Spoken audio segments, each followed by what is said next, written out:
नमस्कार साथियों। मैं डॉक्टर सुमित प्रजापति आप सभी का शिवत्व आयुर्वेद यूट्यूब चैनल पे बहुत बहुत स्वागत करता हूँ। आज का जो टॉपिक है वो होगा मायोकार्डियल इस्कीमिया के हम पार्ट 4 पढ़ेंगे, जिसमें हम उसके क्लिनिकल फीचर्स एंड डायग्नोसिस को जानने की कोशिश करेंगे। तो आइए बिना किसी देरी के हम स्टार्ट करते हैं। सबसे पहले है clinical features of myocardial ischaemia. इससे पहले के जो वीडियोस थे उसमें मैंने उसकी पैथोफिजियोलॉजी, उसके जनरल इंट्रोडक्शन के बारे में मैंने आपको सब बता रखा है। आपने अगर इससे पहले के वीडियोस नहीं देखे हैं तो प्लीज वो जरूर देखिए। तो अभी हम करते हैं clinical features of myocardial ischaemia. सबसे मेन सिम्टम उसमें देखने को मिलता है चेस्ट पेन और डिस्कम्फर्ट। मोस्ट कॉमन सिम्टम होता है describe as a feeling of pressure, squeezing, heaviness और टाइटनेस इन द चेस्ट। यानी कि पेशेंट ऐसा आपको डिस्क्राइब करेगा कि उसकी छाती के ऊपर, उसके चेस्ट के ऊपर बहुत ही ज्यादा प्रेशर आ रहा है। वो ऐसा लग रहा है जैसे कि उसको कोई स्क्वीज कर रहा है, कोई दबा रहा है। बहुत कहीं कितने ही टन का वजन उसकी चेस्ट के ऊपर रखा हुआ हो, ऐसा ऐसा पेशेंट डिस्क्राइब करता है। हैवीनेस एंड टाइटनेस रहती है चेस्ट के अंदर। Pain radiates to the arms, usually left arm, but can also affect the right arm, jaw, neck, back and stomach. क्योंकि अब इस एरिया से स्टार्ट होता है पेन, तो इसी वजह से ये लेफ्ट आर्म के अंदर, लेफ्ट शोल्डर के अंदर, लेफ्ट नेक के अंदर, लेफ्ट जॉ के अंदर ये सारा पेन जो होता है वो इस तरीके से रेडिएट करता है। तो पेन के क्या क्या फीचर्स देखने को मिलेंगे? एक तो सबसे मोस्ट कॉमन सिम्टम्स के चेस्ट पेन होगा। किस साइड होगा? लेफ्ट साइड चेस्ट पेन होगा। फिर डिस्क्राइब कैसे करेगा कि ऐसा लगेगा कि feeling of pressure, squeezing, heaviness और टाइटनेस इन द चेस्ट। इसके अलावा जो पेन होगा वो रेडिएट होगा लेफ्ट आर्म में, लेफ्ट साइड ऑफ नेक में and left side of jaw में। इसके अलावा बैक ऑफ द लेफ्ट में भी ये जो है वो रेडिएट हो सकता है। Intensity can range from mild to severe. बहुत माइल्ड से लगाकर सीवियर रेंज में भी पेन फील हो सकता है। शॉर्टनेस ऑफ ब्रीथ दूसरा फीचर्स देखने को मिलता है कि shortness of breath even at rest और विद मिनिमल एक्सर्शन। कि अगर पेशेंट बैठा भी है, कुर्सी के ऊपर बैठा है, कहीं देर से बैठा है, आराम की कंडीशन में है, स्टिल उसको शॉर्टनेस ऑफ ब्रीथ रहेगी, उसकी सांस फूलती रहेगी, या फिर थोड़ा सा भी एक्सर्शन करेगा तब भी फूलेगी। Accompanied by a sensation of difficulty in breathing और फीलिंग ऑफ सफोकेशन। तो अब क्योंकि उसकी सांस फूल रही है, शॉर्टनेस ऑफ ब्रीथ है, जिसकी वजह से उसको सफोकेशन की फीलिंग होगी, उसको सांस लेने में बहुत ज्यादा डिफिकल्टी महसूस होगी। इसके अलावा प्रोफ्यूज स्वेटिंग होगी। Sweating more pronounced and excessive compare to the normal perspiration. कि एक आम आदमी को जितना पसीना आता है, जितनी स्वेटिंग होती है, एमआई के पेशेंट को उससे दुगनी स्वेटिंग होगी, उससे ज्यादा स्वेटिंग होगी, प्रोफ्यूज स्वेटिंग होगी। स्वेटिंग ऐसी होगी कि वो रुकेगी ही नहीं। ऐसा क्यों होगा? ऐसा इसलिए होगा क्योंकि पेशेंट जो है वो स्ट्रेसफुल कंडीशन में है, उसको शॉर्टनेस ऑफ ब्रीथ हो रखी है, तो पेशेंट जो है वो एजिटेट होगा, बहुत ही ज्यादा इरिटेट होने लग जाएगा, जिसकी वजह से उसको प्रोफ्यूज स्वेटिंग होती है।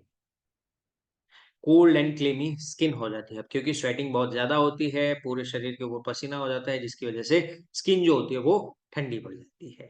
देन नोजिया एंड वॉमिटिंग हो सकता है। कुछ पेशेंट्स में देखने को मिलता है कि पेन इतना सिवियर होता है कि उनको नोजिया वॉमिटिंग की कंडीशन होती है। लाइट हेडनेस या फिर डिजीनेस रहती है एंड फैटिगनेस एंड वीकनेस जरूर देखने को मिलती है।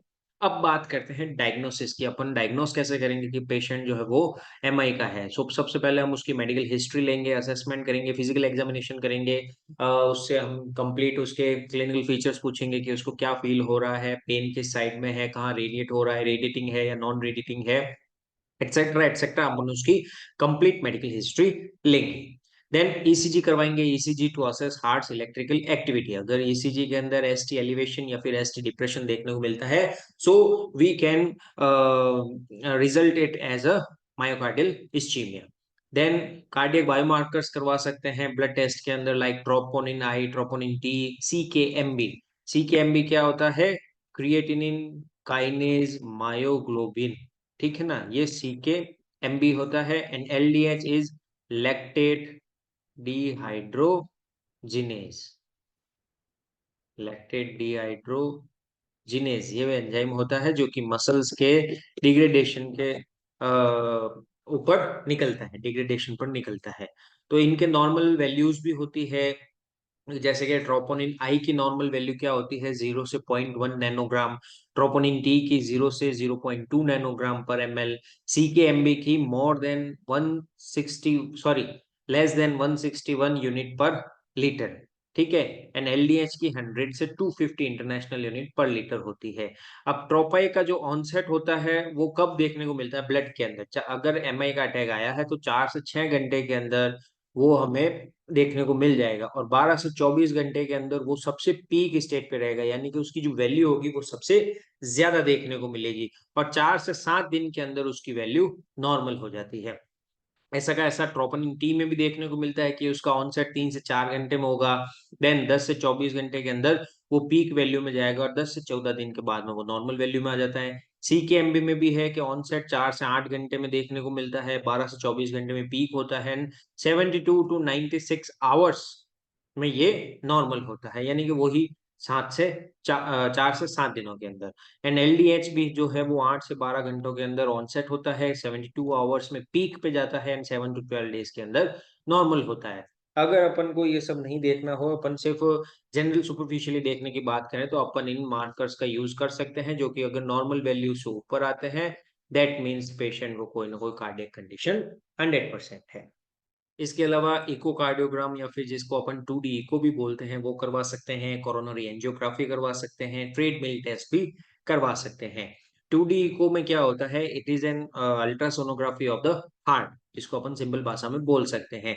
तो अल्ट्रासोनोग्राफी के थ्रू हम हार्ट के चेम्बर्स की पूरी प्रेजेंटेशन देख सकते हैं कि वो सही से काम कर रहे हैं या नहीं कर रहे हैं, चेम्बर्स में कहीं कोई डिफॉर्मिटी तो नहीं है, वॉल्स में कोई डिफॉर्मिटी तो नहीं है, तो वो हम देख सकते हैं।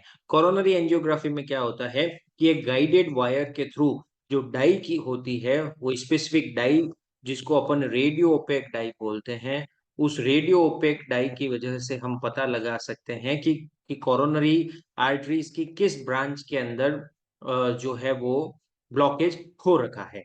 तो इससे अपन को पता चल जाता है कि एमआई जो है वो स्पेसिफिकली किस आर्टरी में ब्लॉकेज होने की वजह से हुआ है। इसके अलावा ट्रेडमिल टेस्ट करवा सकते हैं। ट्रेडमिल टेस्ट जो होता है वो ज्यादातर ट्रांजिएंट मायोकार्डियल इस्चीमिया में करवाते हैं।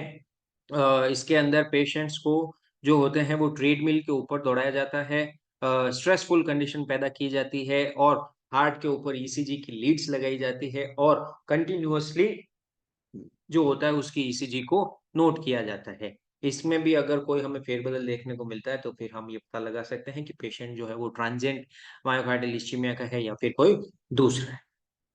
तो आशा करता हूँ कि आपको मायोकार्डियल इस्चीमिया के ऊपर बनाया गया ये डायग्नोसिस एंड क्लिनिकल फीचर्स का जो पार्ट 4 था वो पसंद आया होगा। अगर आपको इससे रिलेटेड कोई भी क्वेश्चन एंड क्वेरीज हो तो आप कमेंट सेक्शंस में कमेंट कर सकते हैं। मैं पूरी कोशिश करूंगा कि आपके उन क्वेश्चंस का जवाब दे सकूं। इसी के साथ ही thank you so much. Please like share and subscribe Shivatva Ayurveda. Thank you so much.